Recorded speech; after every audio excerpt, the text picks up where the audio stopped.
Sinabi ng Panginoon, "Mga taga-Jerusalem, pumunta kayo sa mga lansangan nyo. Tingnan nyo ang mga plaza ninyo. Kung may makikita kayong matuwid at tapat, patatawarin ko ang lungsod ninyo. Kahit ginagamit nyo ang pangalan ko sa pagsumpa nyo, nagsisinungaling pa rin kayo."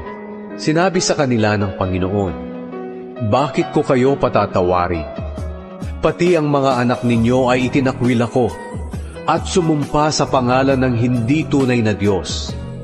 Ibinigay ko ang mga pangangailangan nila, pero nagawa pa rin nila akong pagtaksilan at nagsisiksikan pa sila sa bahay ng mga babaeng bayaran.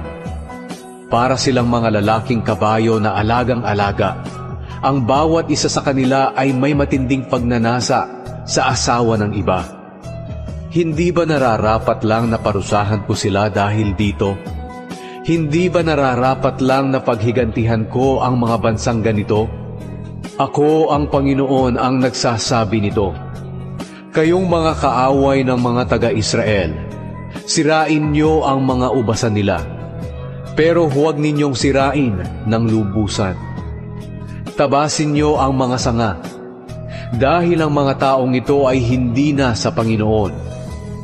Ang mga mamamayan ng Israel at Huda ay hindi natapat sa akin. Ako ang Panginoon ang nagsasabi nito. Hindi sila nagsasalita ng totoo tungkol sa akin. Sinabi nila, hindi tayo sasaktan ng Panginoon. Walang panganib na darating sa atin. Walang digmaan o gutom man na darating. Walang kabuluhan ang mga propeta at hindi galing sa akin ang mga ipinapahayag nila. Mangyari nawa sa kanila ang kapahamakan na kanilang inihula. Kaya ito ang sinabi sa akin ng Panginoong Diyos na makapangyarihan.